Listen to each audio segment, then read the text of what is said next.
All right, guys. First of all, the video that has gotten out about you guys playing one-on-one. Now, you went to the same school as Jason Tatum. Do any of you have Tatum-like abilities? It looked like you guys could play a little. I don't think so. We have some tough mitts when it comes to the basketball court. We have horrible handles, and most of our shots are air balls. Luckily, they showed there was a lot of editing done in that video, so it made us look a little bit better than what we were. But that was probably 30 or 40 minutes worth of video that they had to cut down for a few minutes of highlights for us. It looked like it got kind of physical too. Yeah, I'd say so. I think everything we do, it gets a little bit physical. So we like to bend the rules a little bit, but no, it was fun. And like Matthew said, it was a lot of editing. Walt, were you watching, and what did you think of their skill level? Well, they're more of the kind of the boards kind of guys, more like those guys that, rebounds, have no talent whatsoever, although they did make a couple good shots. Lots of traveling, lots of fouls, but not naturally gifted basketball players, that's for sure. Dennis Rodman. Dennis Rodman, okay. You're more like Bill Lambert. Whiner. Well, how are you guys, for the boys, how are you staying in shape? What are you doing? Normally we have a good thing going where we'll wake up most days it's around 11 a.m. or noon, so our days have been getting started a little bit later than normal than during the season. But we've been doing a good job of working out in the mornings and getting it kind of out of the way, and then having the rest of the day to enjoy the great weather here in St. Louis and be outside and go golfing and just do all the things outside that we wouldn't be able to do in Calgary, Ottawa because of the cold weather there. So we're enjoying it right now and doing a lot of Peloton, bike work, and doing some upper body stuff in our basement with some dumbbells, but pretty old school type workouts right now.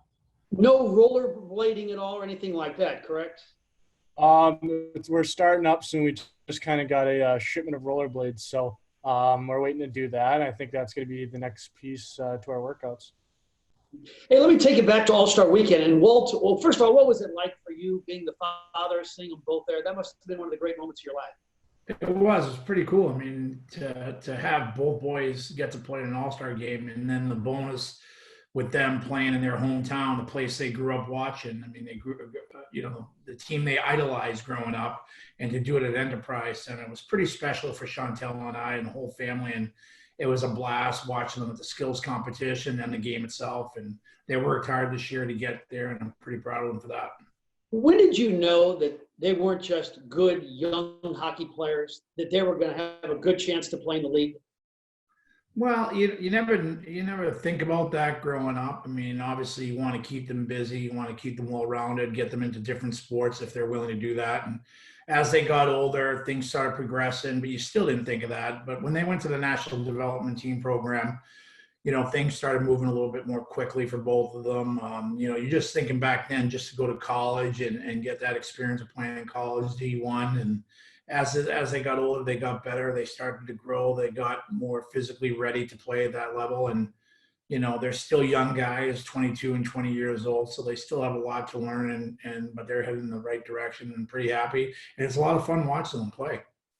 Matthew, you had the great idea, the Yadier Molina jersey. Tell me about that, and how is it something you had in the works for a while, or was it a spur of the moment?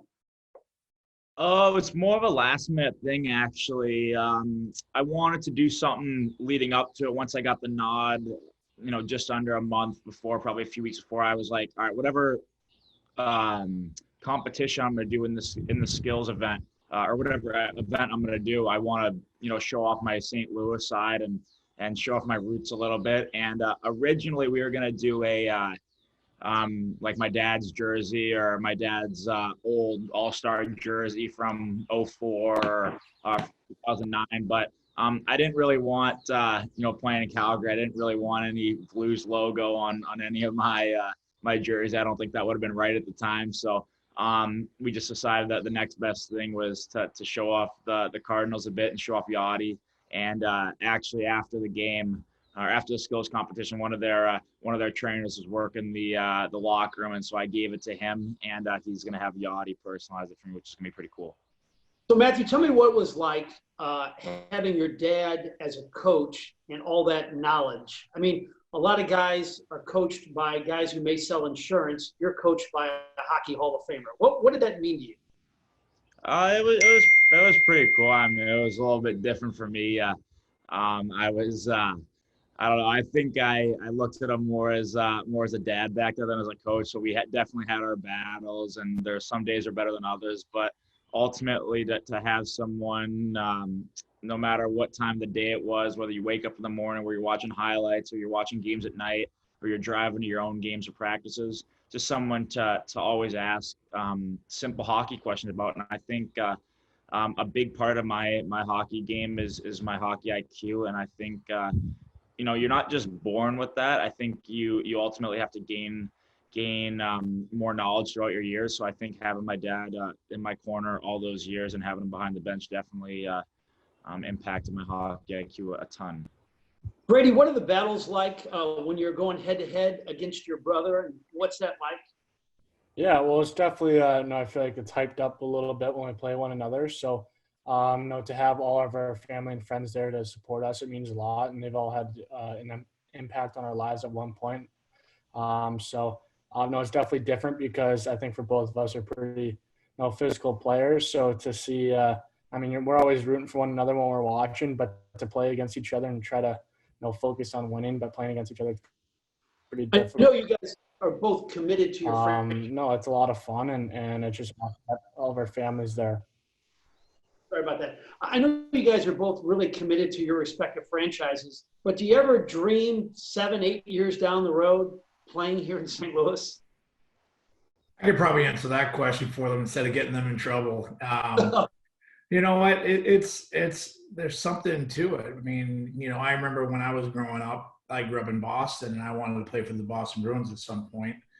Unfortunately, it didn't happen. But these guys, this is where they grew up. They were born in Scottsdale, but we lived here when they were 3 and a year and a half. So this is their home. This is where they spend all their time. This is where all their friends are. This is where they went to school, played different sports. And so they developed a love for the city of St. Louis. And I think at some point, I'm a little selfish, and I know Chantel's a little selfish, and we'd love to have them come back here at some point, whether they're 28 or 32 or 34 just to play a year. I mean, they're part of the history here, but at the same time, they're in great places where they're both playing a lot and a big part of their hockey club. So, at first we want them away a little bit, let them establish themselves.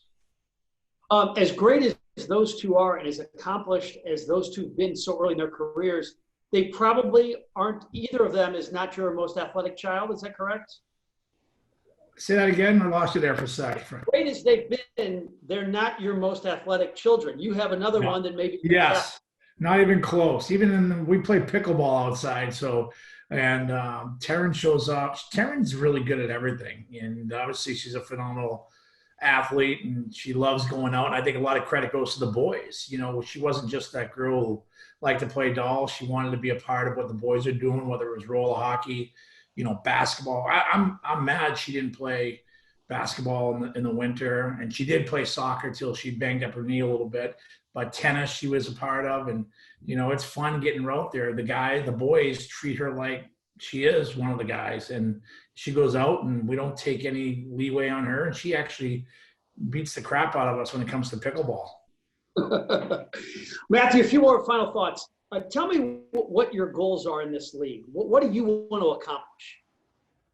Well, I think the main thing and the only thing right now, and I'm sure everyone says it, but it's just to win. It's crazy how fast just 4 years have gone so far, and even in something like this, with everything that's going on in the world right now, and maybe not being able to compete for the Stanley Cup this year, you realize that that's just another year goes by, and without winning the ultimate prize. So I think it's come more to my attention, and me and Brady talk about this a lot, but I've been in the playoffs 2 out of 3.5 years, and when you get there, you have to take advantage of it, and you have to do everything in your power to try to win, because that's the main thing, and that's all that's really on my mind right now. And obviously you want to establish yourself as a player and me and Brady both want to be, stars in the NHL, but when it comes down to it, we just want to win, and we want to have, a parade like the Blues had this past summer, and we want to be a part of a winning team like that because, winning teams are linked together forever, and you can't ever take that away from them. And I know you don't make the call on this, but what about the prospects of playing hockey without fans and returning this summer, or going to a North Dakota or to a Buffalo, and how's everybody there? I mean, I don't know what they're talking about right now. It's just everybody has their own opinion on what should happen, what's going to happen. So I've kind of got past the point of looking at what people think and put that those thoughts in my head, because sometimes you get too high and too low about stuff, and then you see something come out the next day and how we're shut down for another month. So I try not to look into that stuff, but I think ultimately if we're going to play hockey this summer, it's going to be probably without fans. And that's something that the fans are such a big part of our rinks and our atmosphere and our sport in general. But if it means that we can still play without fans, I think all the guys would want to do that. But I think that we're not thinking about hockey too much right now, to be honest. It's all about keeping people safe and saving lives, because if we don't do that and this thing keeps going on longer, we're never going to be able to play into the summer. So I think it's all about just saving lives right now and keeping everybody safe. Brady, wrap this up for us. What about playing a game without any fans and, having you score a tremendous goal and getting no reaction? How weird would that be? Yeah, I mean, that's haven't really thought about that, but yeah, it's usually say you score a big goal, you feel pretty good because the fans are going nuts too. So, say that happens, you get no reaction. I mean, I still think it'd be different, but it'd be pretty cool because I think the guys on the bench would be pumped too. So, but put your phone away. Come on now. I want to take a picture. You're like this far from the TV, the camera. Yeah. No. So yeah, I haven't really. Back to the question. Sorry for the interruption with Big Walt there. It's it's all good. But I just think it'd just be a little different. Mm-hmm. One more final one for Walt. I asked Dan Deerdorf this once a long time ago. He had these athletic daughters, and he said, I asked him, was he more nervous when he played as opposed to watching his children play? And he says it's not even close. You're much more nervous watching your kids play. What is it like for you up in the stands watching these two? That's a great question. I always wanted to say that. I love that. It is. It's harder. I mean, when you're a player, you just wake up, you go out and play, you don't worry about anything. But when it's your children, no matter how old they are, you get nervous. It's tough because you want to see them succeed. It doesn't always happen, and when things don't go their way, you feel for them. You want to be there to give them a hug. So there are times when we were watching, my wife and I, whether it's Taryn playing field hockey or the boys playing hockey, I sometimes lose sleep during the day. I know it's a big game. When Matthew played against Edmonton, I was pretty nervous all day. And same thing with Brady when he's going to play. It's tough, but it's definitely easier being a player. But these guys, they're a different breed. They've handled all that stuff really well at a young age, which you got to give them a lot of credit for.